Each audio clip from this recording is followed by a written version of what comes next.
The War of Palantirs.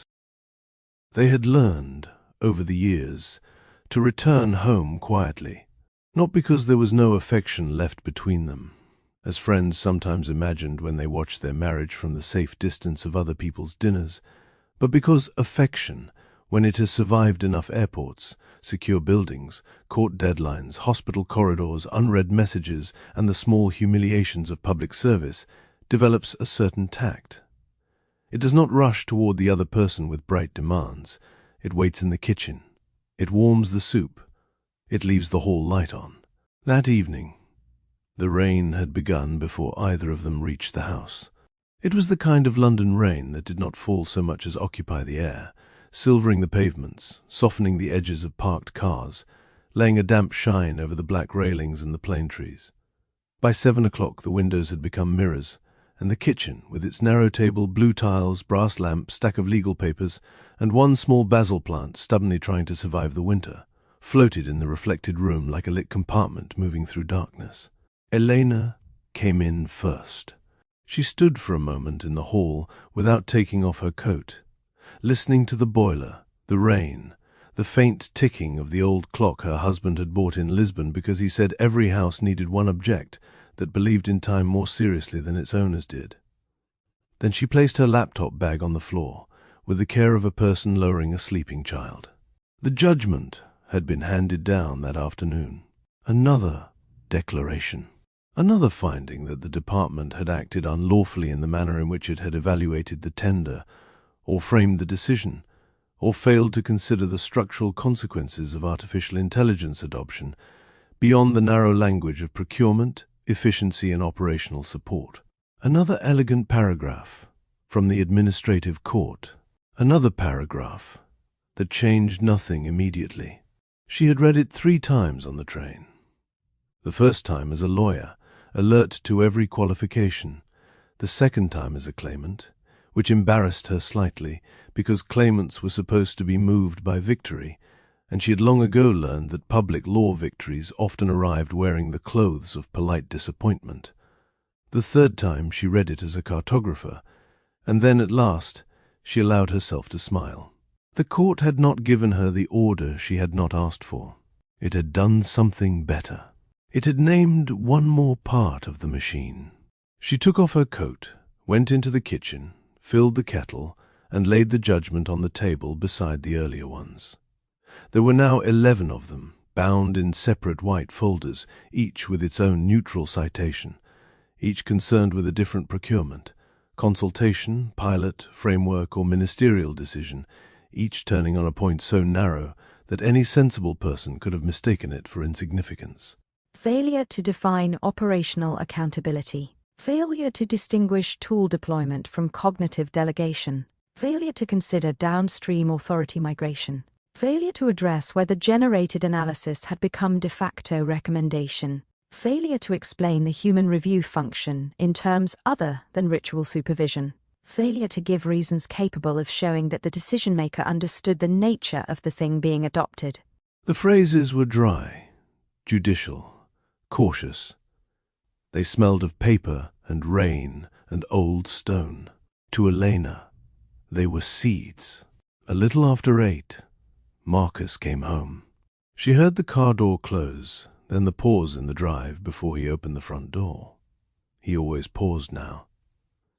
In younger years, he had entered houses like a weather system, bringing airfields, cigarettes, medals, wet wool, mess dinners, desert dust, and the unapologetic certainty of a man who had been trained to believe that arrival was a form of command. But rank had changed him, not softened him exactly. It had taught him that every room contained listening equipment, even when it did not, and that every human being was, in some sense, a theatre of operations. He came into the kitchen in uniform trousers and a dark jumper, his silver hair still damp, his face carrying the alertness he wore after briefings, not excitement, not fatigue, but something brighter and more dangerous than both. His blue eyes moved first to her, then to the folders on the table, then back to her.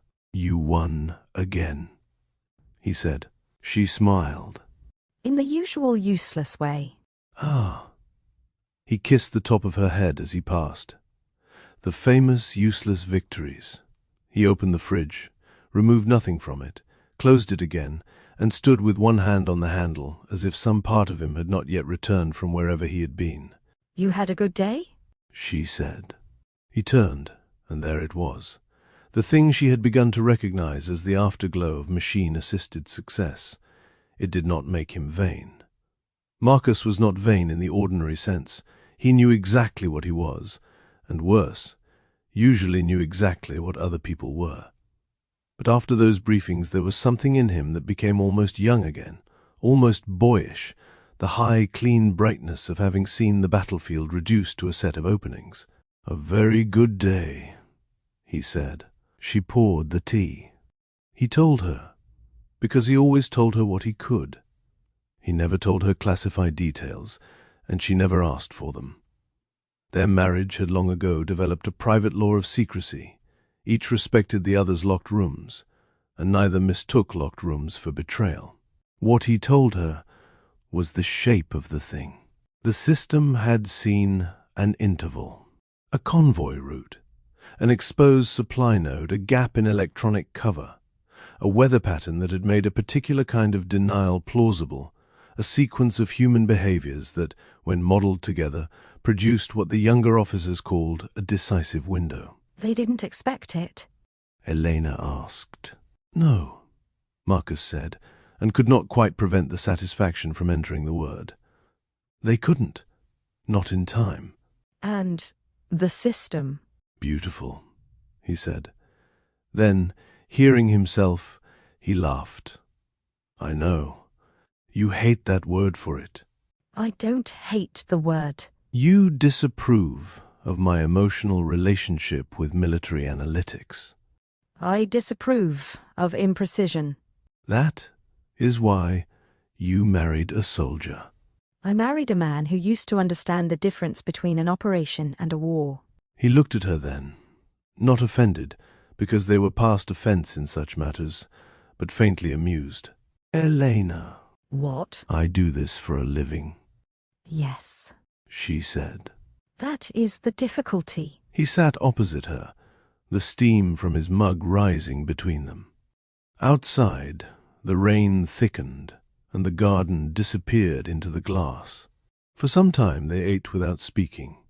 Marriage, after the first years, acquires the gift of silence or dies of its absence. He asked whether she had eaten properly at lunch. She asked whether his back was troubling him again. He pretended not to know what she meant. She pretended to believe him. The basil plant leaned toward the lamp. After a while, he reached for the top folder. May the 1st? She nodded. He opened it and read the first page of the judgment with the grave patience of a man reading a map of territory he did not intend to enter. He had done this many times.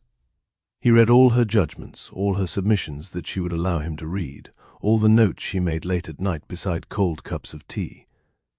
He did not understand why she kept doing it, but he respected the labor.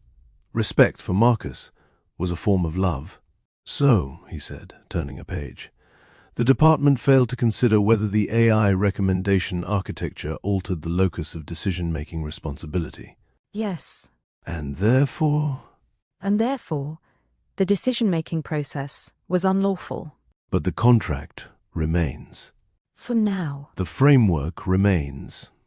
For now. The program continues. For now. And nobody resigns. No. No minister apologizes. No great public announcement. No. No tanks move. She looked at him. Not all consequences are visible.